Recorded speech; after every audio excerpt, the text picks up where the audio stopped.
Did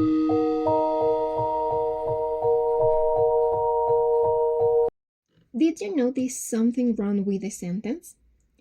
That small mistake shows how language can break down when the brain is injured. Okay? This is what we call aphasia, a language disorder that occurs when part of the brain, especially the left hemisphere, which controls of communication, is damaged. It's no problem of intelligence. The person understands what is going on around them, but their brain cannot transform truths into words. This disorder, this disorder can affect different language skills like speaking, understanding, reading, or writing. The most common cause is stroke, although it can also be caused by head injuries, tumors, or neurodegenerative diseases. In other words, aphasia changes the way a person communicates with the world, but it doesn't change who they are. I'm going to talk about the broadcast aphasia. What is broadcast aphasia? Also called motor or expressive aphasia, is a language disorder that happens when the frontal lobe, especially the broadcast area in the left hemisphere, is damaged after a stroke. It affects the person's ability to speak fluently. Their speech is slow, with short sentences and poor grammar, but understanding is usually good. People can listen and understand others, but have problems producing words. Articulation is difficult, and the rhythm of speech is not natural. It often sounds like telegram speech because many small words are missing. Writing is also affected and shows similar problems. This condition is usually accompanied by weakness on the right side of the body. Good afternoon, teacher. My name is Melanie, and I am going to talk about the symptoms of broca fascia are all about production. Okay, the main symptom is not fluent speech. This means speaking is very slow and difficult for them. The most important symptom for use is agrammatins or telegraphic speech. This is where they drove out the smart grammar words like the, for, or in. So, instance of saying, I went to the store. They might just say, I go store. Um, this is an example. Okay, but here's the crucial part. They understand what you say to them.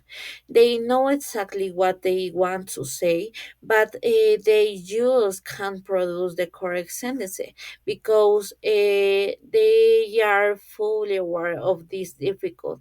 It's very frustrating for them. Good evening, my name is Paula Quevedo. So, when we talk about the consequence of broadcaphasia, we are referring to the serious impact it has on communications. People with this condition usually understand what others say, but they have a really hard time speaking. Their sentences are very short and incomplete. They often leave a little word like the or is, so their speech sounds kind of broken or telegraphic. For example, instead of saying I want to drink a glass of water, they might just say drink water. The meaning is there, but it's difficult for them to express full ideas fluently. Writing can also be affected in a similar way because it uses the same language skills. So it's not only speaking, communicating in general becomes a challenge. The most frustrating part is that these people usually understand perfectly well what's happening. They know what they want to say, but the words just don't come out, and that creates a lot of emotional stress. Over time, this can lead to feelings of sadness, anxiety, or isolation because it's hard to take part in conversations or express opinions.